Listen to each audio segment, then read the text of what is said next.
Sakit di ay kaayo kong mahigugmata sa taong dili gyud para sa atua. Tawgan na lang ko sa pangalang Richard. Ug tawgon na lang pod nato ang akong uyab sa pangalang Angel. Taga-Agusan del Sur ko DJ Sam, samtang siya taga Davao City. Nagkita ming duha sa Manila. Birthday to na ako ato nga time DJ Sam. Pero nagkauyab mi pinaagi sa cellphone, naga-chat-chat mi DJ Sam. Sa dihang nagkita ming duha, grabe ka kulba sa akong gibati. First namo tong kita DJ Sam. Samtang nag-date ming duha, daghan siya gipang sulti sa akoa. Ako daghan pod kong gipang share sa iyaha. Alas 12 sa tungang gabi DJ Sam nang hagad na siya nga mag-lodging house daw ming duha. Kay wa man mi masak-an. Misugot pod ko DJ Sam. Sa dihang misulod na mi sa kwarto. Miadto siya sa CR DJ Sam ug nagpaaga sa tubig sa gripo. Ako samtang gahigda-higda sa katre, naghunahuna intawon. Kung unsa ka ang angay na kong buhaton.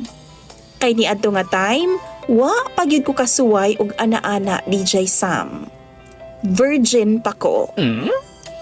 Sa dihang ninggawas na siya og nipuli na pud kog sulod sa CR DJ Sam, ako kunuhay gipaagas ang gripo.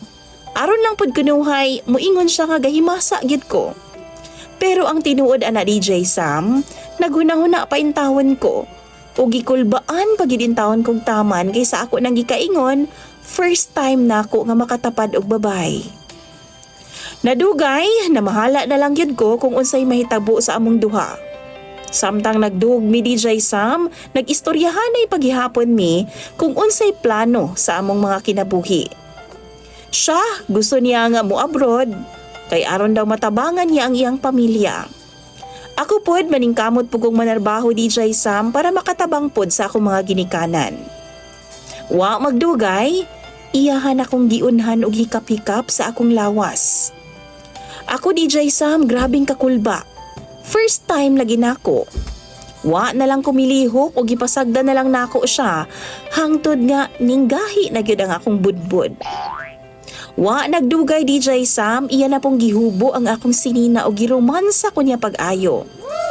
Nibati ko kagilok sa lawas DJ Sam og maong nakapamaak gid intawon ko sa akong wait. Nakaot nga gid intawon ko sa kalami mo romansa niya DJ Sam. Og tuod man, nakuha gid niya ang akong pagka-virgin. Naangkon gid niya ang akong pagkalalaki DJ Sam og ako pod nakuha pod nako ang iyang pagkababay. Makaadik man day ning ana-ana DJ Sam. Maong sukad ni adto, kada Domingo na mi magkita para lang dunay buhaton.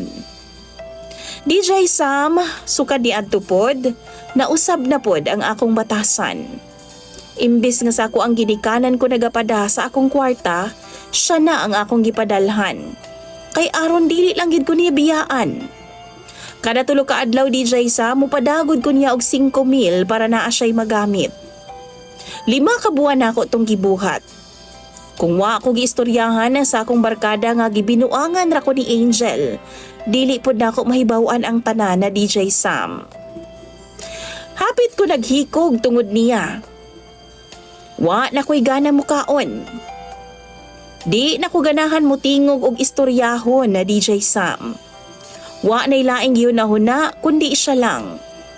DJ Sam, in love kaayo ko sa iyaha. O gibuhat gid nako ang tanan. Gihatag nako ang tanan sa iyaha. Pero iyaha man kong gibinuangan. DJ Sam, hangtod karon siya lang gihapon ang akong mahinumduman.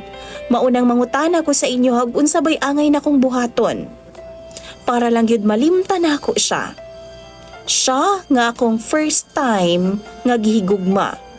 Siya pod ang babae nga first time na akong gikama. Palihog sa imong mga followers o viewers DJ Sam, tambagiintawon ko ninyo kay ako ng pambasahon. Unsa bay angay na kong buhaton. Daghan kayong salamat daan. Isa sa imong follower o sender pod DJ Sam, Richard.